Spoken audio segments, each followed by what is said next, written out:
धरतियो मेरे देश की धरती सोना उगले उगले हीरे मोती मेरे देश की धरती। कहने गए बाबू का हो? हाँ तो एगो काम बताओ। अब तोर पापा कहाँ बड़न?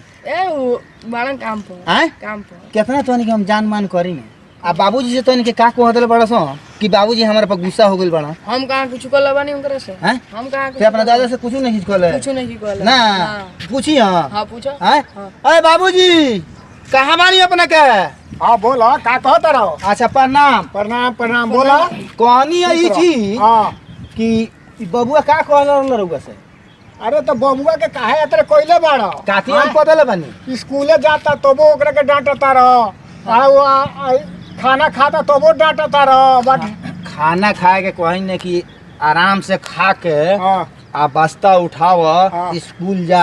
हाँ। ठीक बा हमरा लगे कौन मान लो भैंस चरावे वाला आदमी हाँ। 10 गो 20 गो रुपया रहेला ओही में से 10 रुपया दे नहीं करे के पूछी तो हां दे देवला रोज 10 20 दे दे वाला तो स्कूले जा गोइले जइबे काहे करे। काहे डांटल है? अबे- हाँ खाना खइले बा काहे डांटल है? मने हमार हमार के बीच में तो ये मने हमार हक नहीं खे डांटे के। लइका हवे भैया का लइका तो हमरो तो लइका ह। लइका हो तो खाना खाए के टाइम में ना डांटल। कोई डांटे नहीं खाना खाए के ना टाइम डटला में। नहीं खा मने थोड़ा कंट्रोल रख अपन जैसे कि बोली। अच्छा अब एकर मतलब है कि इ लो लमहर हो गइल। ठीक बा हम कंट्रोल राखी। ई बात ये आवता है पर कि अब एक में रहे वाला घर नहीं खे। ना ना तू तो होशियार व्यक्ति बाड़ा नु। तू तो एकरा इनकरा सोचे समझा के बुझा के चाहिए। रखे के चाहिए। क्या तरह हम हाँ। होशियार रहती तो ये भैंसे चरती।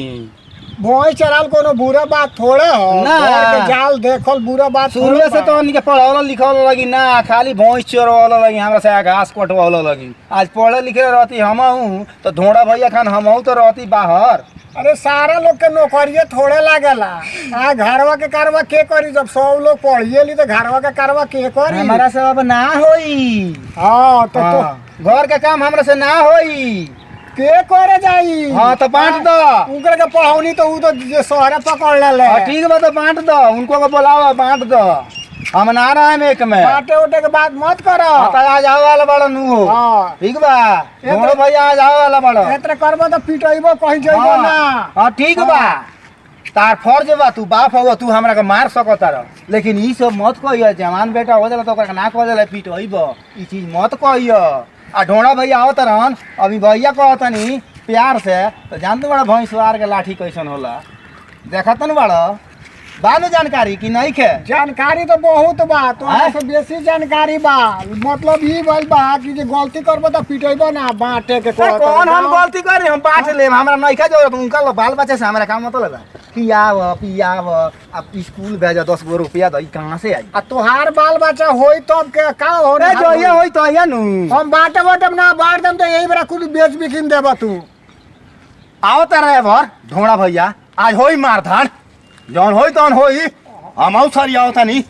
हां यही तरह सरियावा तू। ठीक बा अरे बाप ना दे में करे के। अरे भैया रे क्या कहे के हम मार कर रे